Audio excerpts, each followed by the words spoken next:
Rodrigo Blankenship to kick off for Indianapolis. Nothing separating these two sides. 24 all our score as he sends this one away. This taken in about 4 yards deep. And he'll get it up past the 20 to about the 22. Jones on the return. The Browns take over 1st and 10 at their own 22-yard line.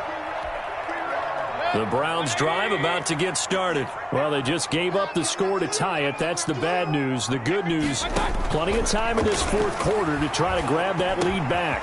And now a throw here secured by his running back out of the backfield. And they work this well upfield across the 45. The catch and run, good for 24 yards. I like what I'm seeing from them here. Tie game in the 4th quarter. They understand the situation. They don't need to be in any rush. Go ahead and huddle up and run your offense. That last completion put them in a nice position to take the lead in this game. And he's able to get this one down to the 40-yard line. 14 yards, and it's a Cleveland first down. Getting down to the good stuff. All tied with 2 minutes remaining on EA Sports. So the Browns in possession of the football here as we get you reset. And let's see what they've come up with offensively after having time to talk it over. Now left side on the swing pass. And they'll have it in the red zone before he crosses over out of bounds. A well-executed 22-yard gain. Well, it certainly doesn't matter if it's been through the air like on this play or on the ground. I don't know what's going on with this defense. In a sense, they've been AWOL on this drive so far. 3 plays, 3 first downs given up. They've got to find answers, and they've got to find them quick. And he'll take it from the 18 to the 15, a gain of 3. The last run got 3. Now here's 2nd and 7. Brings up 2nd and 7. Mayfield gives this one to Hunt, and he stopped immediately there. The Colts going to use the first of their timeouts as they'll talk it over here before what will be an important 3rd down. Brings up 3rd down and 7.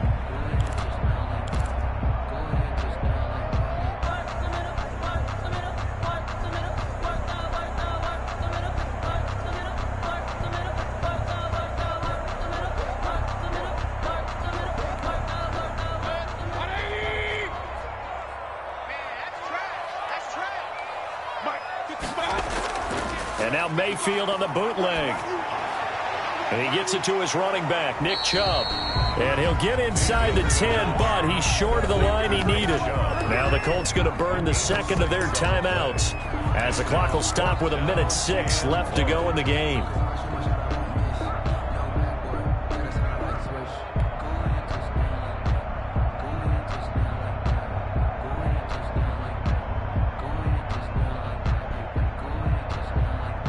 Tie game, 4th quarter, and they're going for this thing on 4th down. They'll run for it. Chubb, and nowhere to go. He's going to be stopped behind the line. They'll get neither the touchdown nor the first down. And the Colts are going to take over with a football.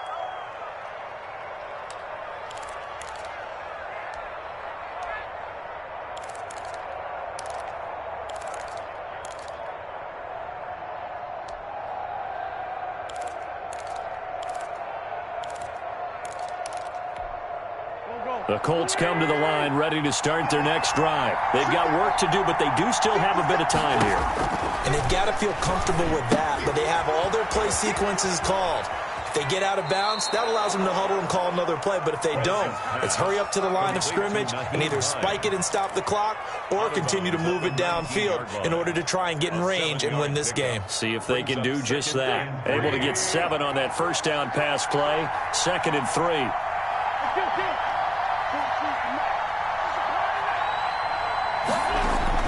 Wentz to throw. Flush to his right. Throwing the out route and complete. That's Hines. And he'll be out of bounds just shy of the 30. It's a first down on a gain of 10. We talk about mobility on quarterbacks all the time. Here's where it really pays off. Able to move, evade, and is accurate throwing on the run and picking up a first down.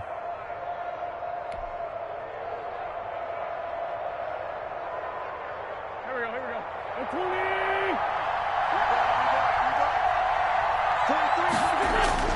Now Wentz.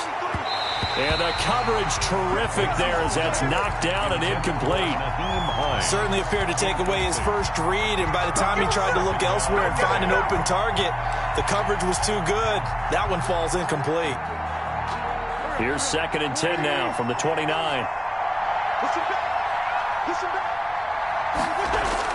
Back to throw. Wentz. Taken in by the tight end Doyle. And they get him down, but not before he takes it across the 40-yard line. 12 yards there and a first down.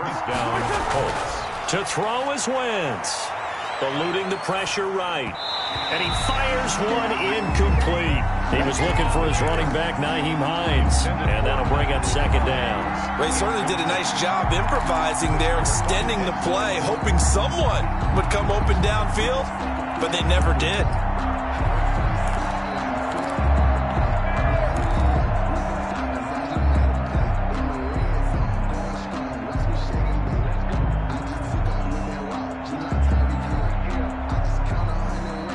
After the incomplete pass, here now is 2nd and 10.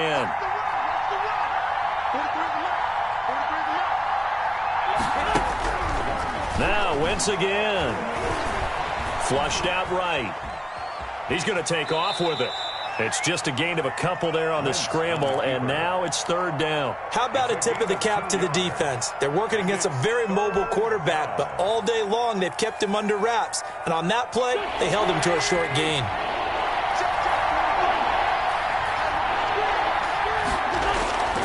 From the gun on 3rd down, Wentz. He's got Jack Doyle. Now the Colts will use their 3rd and final timeout as they stop it with 14 seconds to go in the game. First down, Indianapolis. So from the 39 now, they'll come up on a 1st and 10.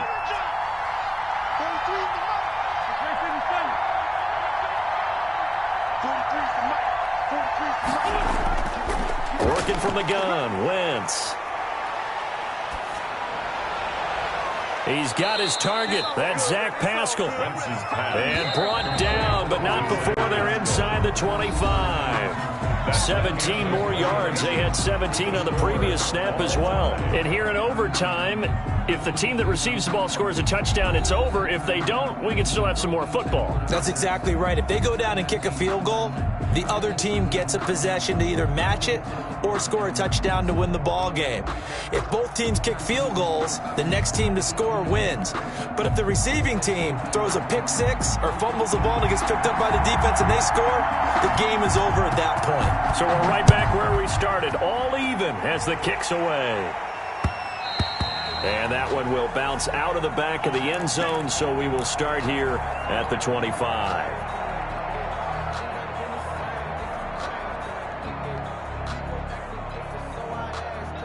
The Colts come to the line ready to start their next drive. They're set for their first drive here in overtime, and this is where the crowd can really become a factor. They've had to battle it all day, but I know what you're saying. In overtime, that gets doubled, doesn't it? At least, because now the crowd really wants to be involved and help their team, and that first drive can dictate the whole thing because they know if this team takes it downfield and scores a touchdown, it's game over. It's been loud in here so far.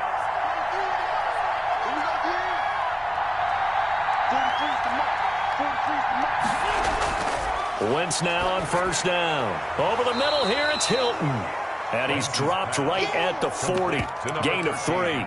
3 yards the gain there, second down. A little dinking and dunking that they're doing. At some point, is it appropriate to maybe take a shot? It is if you feel good about it. But otherwise, you do what a coach told me a long time ago.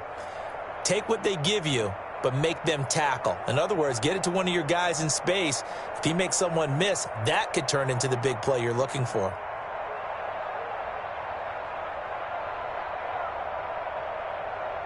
That first down completion only netted him 3. 2nd and 7. Here's Taylor. And he will be brought down at about the 43 that time. 3 yards on the pickup. That's going to set up an interesting third and about 4 to go.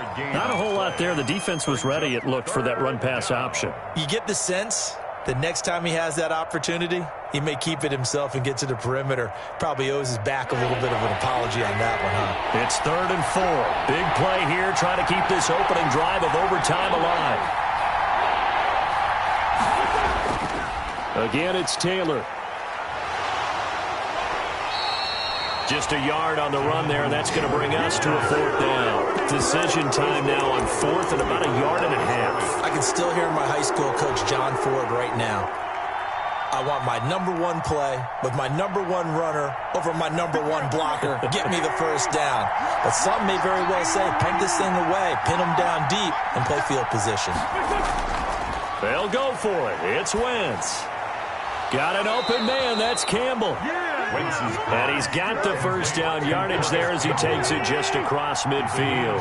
Well, we kind of looked at each other as they decided to go for it, but in the end, great execution, a 6-yard gain, and it all works out. And that time almost intercepted. That would have changed things here in overtime, but instead, 2nd down.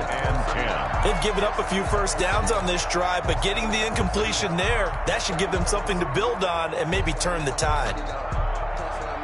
So after the incompletion on first, now 2nd and 10. From the gun, it's Wentz. Escaping the pressure right. He'll try and run it. Wentz can pull it down when he needs to, and the 6'5" quarterback picks up the first down. Looks to me, partner, like he's learned a little bit, because earlier in the game, I think he was trying to force a lot of throws into some windows that just weren't open. Yeah, the interceptions had plagued him, especially a second interception, really a bad throw, so maybe a better decision there. Yeah, no doubt about it. I think he learned from earlier in the game, and he's applying it now. On first down, Taylor. And he's got this down almost to the 20 before he's dropped. Back-to-back nice gains. That one for 14 yards and another first. But they're getting ready to go to work now in prime real estate after that last run. Found his spot and picked up nice yardage, didn't he? And now he's got him knocking on the door of the red zone. Back to Taylor on first down. And he's taken down after a gain of 3 as they move it from the 22 to the 19. Now a second timeout called for by the defense. They'll be left with just 1 remaining here at OT. 18-yard line.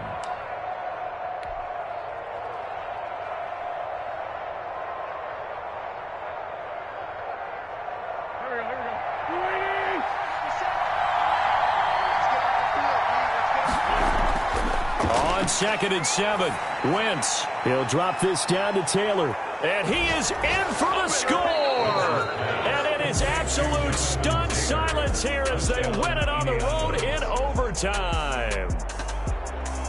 Partner, a great game that we got to see and making it extra special. Not only did I get 4 quarters with you in this one, I got some overtime, a little whipped cream on top.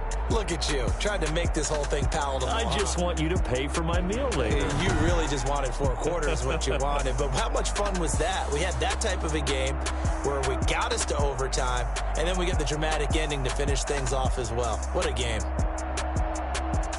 So for the Colts, they move back over 500 at 3-2 now on the year. And they'll return home next week to take on the Cincinnati Bengals. Meanwhile, for Cleveland, they drop below 500 to 2-3 with a loss. And they'll try to rebound next week as they head to Heinz Field to take on the Steelers. That'll do it for us. I'm Brandon Gaudin alongside Charles Davis. Thanks to our entire crew as well. We'll talk to you next time. So long, everybody.